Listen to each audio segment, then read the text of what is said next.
గన్నవరం విమానాశ్రయం క్లోజ్ చేసేస్తారు అంటూ వైసీపీ ప్రొజెక్షన్ లేదు అమరావతి ఎయిర్పోర్ట్తో పాటు గన్నవరం ఎయిర్పోర్ట్ కూడా ఉంటుంది అన్నటువంటిది ప్రభుత్వం చెప్పే ప్రయత్నం చేస్తుంది.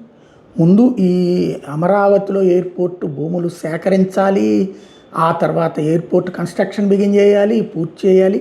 ఇవన్నీ ఈ 3 ఏళ్లలో అయితే అవ్వదు. మళ్ళీ బాబు ప్రభుత్వం వస్తే వర్కౌట్ అవుతుంది. అది తర్వాత 5 ఏళ్లలో ఏమైనా చేయగలుగుతారు. ఆ తర్వాతన ఒకవేళ జగన్ ప్రభుత్వం వచ్చిందంటే అమరావతి ఎయిర్పోర్ట్ బదులు నాకు తెలిసి గన్నవరం ఎయిర్పోర్ట్ని డెవలప్ చేసుకొస్తుంది. ఎందుకంటే గన్నవరం ఎయిర్పోర్ట్కి ఆల్రెడీ ఎయిర్పోర్ట్ ఉంది, పక్కన ల్యాండ్ ఎక్స్పాన్షన్, ఇంతకుముందు ఇంటర్నేషనల్ ఎయిర్పోర్ట్ ఫ్లైట్లు బిగినాయి, ఇంకా ఎక్స్పాండ్ చేసుకుని వెళ్ళొచ్చు, ఆ వైపుకి వెళ్తుంది. ఇన్నర్ రింగ్ రోడ్ నా గన్నవరానికి లింకప్ కూడా చేస్తుంది, అప్పుడు శాంతం ఆగిపోతుంది. ఇంకోటి ఇంటర్నేషనల్ ఎయిర్పోర్ట్ అన్నటువంటిది అమరావతిలో కట్టాక ఇంకా అక్కడ ఎందుకు ఉంచుతారు ఎయిర్పోర్ట్? ఇప్పుడు బేగంపేటలో నడుపుతున్నారా శంషాబాద్ అయ్యాక, అక్కడికి 30 కిలోమీటర్లే కదా దూరం. రేపు ఇదైనా అంతే కదా, గన్నవరానికి నేను దీనికి కూడా వచ్చేది 30 కిలోమీటర్ల దూరమే కదా అయ్యేది. 30 కిలోమీటర్లు ఒక డొమెస్టిక్ ఎయిర్పోర్ట్, ఒక ఇంటర్నేషనల్ ఎయిర్పోర్ట్ నడుపుతారా? కాబట్టి అది ప్రాక్టికల్గా అయితే సాధ్యం కాదు.